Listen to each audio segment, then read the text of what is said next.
Hello साथियों, आपके अपने YouTube चैनल में आप सभी का हार्दिक स्वागत है। मैं आप सबको आज एक बहुत ही महत्वपूर्ण टॉपिक स्थानीय सरकार के बारे में बातचीत करूंगा।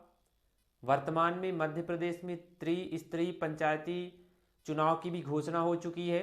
इसी से रिलेटेड टॉपिक ही है स्थानीय सरकार का, उस पर हम बात करेंगे आज। मध्य प्रदेश में स्थानीय चुनावों की घोषणा और उसके बाद कैसे कैसे चुनाव संपन्न होंगे, कौन कौन से स्तरों पे, इन सब की बात भी इसी क्लास में करी जाएगी। सबसे पहले स्थानीय सरकार यानी लोकल गवर्नमेंट।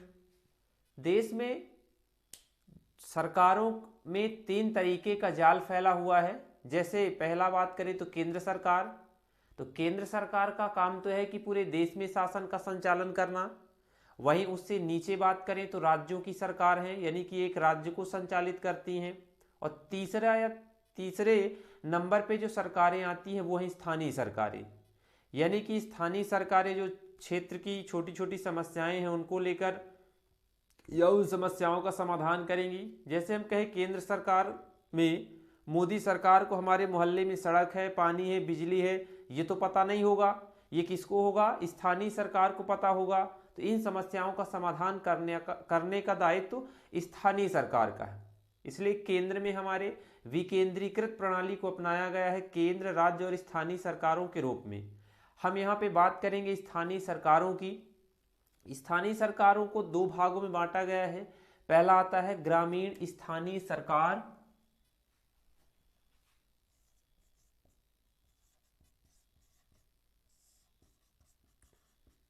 ग्रामीण स्थानीय सरकार,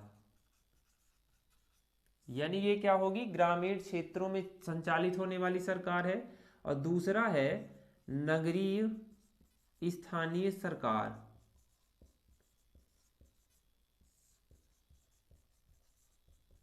अब इन दोनों को ये देखते हैं कि इन ग्रामीण स्थानीय सरकार और नगरीय स्थानीय सरकार के कितने अंग संचालित हैं। तो सबसे पहले ग्रामीण स्थानीय जो सरकार है, इसमें देखेंगे सबसे बड़ी जो इकाई या सबसे श्रेष्ठ इकाई है वो है क्या? जिला पंचायत का। जिला पंचायत ये सबसे बड़ी इकाई है किसकी? इस ग्रामीण स्थानीय सरकार की। दूसरे नंबर पर आता है जनपद पंचायत, ये मध्य की इकाई होगी। और जो तीसरा आता है इसे बोला जाता है ग्राम पंचायत, जो कि सबसे ग्रामीण स्थानीय सरकार की सबसे निचली इकाई है। इसी तरीके से स्थानीय सरकारों में भी बात करें तो सबसे बड़ा इकाई जो आती है वो है नगर निगम। नगर निगम। दूसरा आता है नगर पालिकाएं।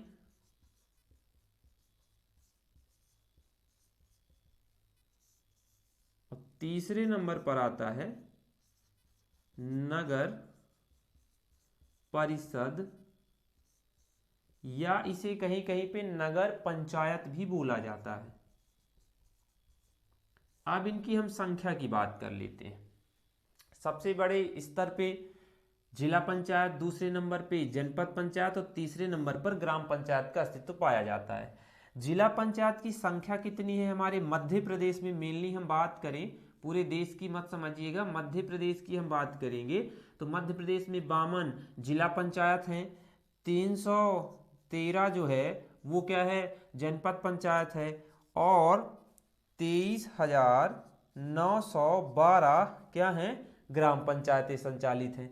यानी कि 52 मध्य प्रदेश में जिले हैं तो जिला पंचायत 52 होगी। जनपद पंचायत कहाँ होती है? तहसील या ब्लॉक स्तर पर होती है, तो 313 है क्या? जनपद पंचायतें। ग्राम पंचायत 2 या 3 गांवों को मिला के बनाया जाता है, जिनकी संख्या है 23,912। इसी तरीके से बात करें नगर निगम की संख्या कितनी है? 8 है मध्य प्रदेश के अंदर। अब नगर निगम कहाँ पे होगी? तो मध्य प्रदेश के जो बड़े शहर जैसे इंदौर है, भोपाल है, ग्वालियर है, जबलपुर है, इन शहरों पर नगर निगम जो है संचालित होगी। नगर पालिकाओं की संख्या है 100 और जो ये नगर परिषद इनकी संख्या है 264। जिन्हें नगर परिषद या नगर पंचायत कहा जाता है इनकी संख्या है 264। अब इसके आगे हम बात करेंगे कि भारतीय संविधान के कितने भाग और किस अनुच्छेद में इनका उल्लेख किया गया है। तो सबसे पहले यहाँ पे हम लिखते हैं कि संविधान के भाग 9 में इनका प्रावधान है। भाग 9 में, यानी 9 में, और आर्टिकल कितने में? आर्टिकल, ये जो ग्रामीण स्थानीय सरकार है इसका 243 से लेकर के और 243 ओ तक इसका प्रावधान किया गया है। ABCDEFGHIJKLMNO, यानी कि 243 से 243 ओ तक इसका प्रावधान किया गया है। फिर इसमें बात करें तो इसमें भी भाग 9 ही है, लेकिन भाग 9 और ए में प्रावधान है किसका? नगरीय स्थानीय सरकार का, जिसमें आर्टिकल कौन सा आएगा? जैसे यहाँ पे अभी हमने देखा कि 243 से 243 ओ, अब यहाँ पे आएगा 243 पी, क्योंकि ओ के बाद पी आता है। पी से लेकर के 243 जेड जी तक इसका प्रावधान किया गया है, किसका? नगरीय स्थानीय सरकार का। अब हम बात करें कि इन दोनों का जो है संवैधानिक दर्जा, यानी नगरीय स्थानीय सरकार को और ग्रामीण स्थानीय सरकार दोनों को जो है संवैधानिक रूप से कब दर्जा मिला, उसको भी जान लेते हैं। 73वां संविधान संशोधन अधिनियम ये कब आता है? ये आता है 1992 में।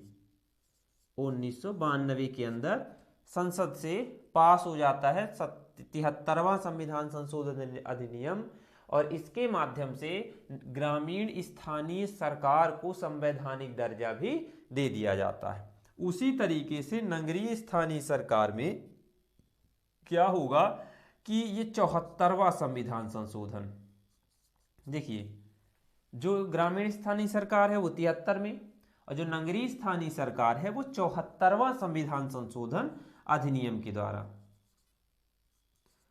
संविधान संशोधन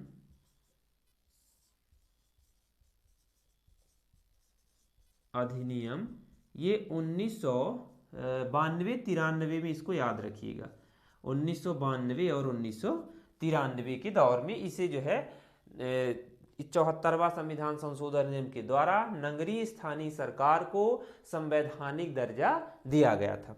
अब बात करें तो जो है स्थानीय सरकार दिवस कब मनाया जाता है, तो स्थानीय या पंचायती राज दिवस के रूप में मध्य प्रदेश में पंचायती राज दिवस प्रत्येक वर्ष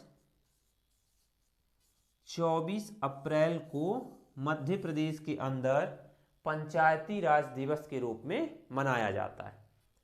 आज की इस क्लास में हमने एक बहुत ही छोटे और महत्वपूर्ण टॉपिक के बारे में बात की है, स्थानीय सरकार को लेकर। वर्तमान में मध्य प्रदेश में स्थानीय सरकार या स्थानीय जो त्रिस्तरीय पंचायती राज का चुनाव है वो भी संपन्न होना है। अब हमारी जो अगली क्लास होगी, उस अगली क्लास में हम ग्रामीण स्थानीय सरकार को समझेंगे, और उससे जो अगली क्लास आएगी उसे हम डिटेल से नगरीय स्थानीय सरकार के तीनों अंगों, इनका निर्वाचन कैसे होता है, कौन अधिकारी होता है, कौन सदस्य और कौन अध्यक्ष होता है, इस सब के बारे में डिटेल से हम अगली क्लासों में पढ़ेंगे। तब तक के लिए आप सभी का बहुत बहुत धन्यवाद।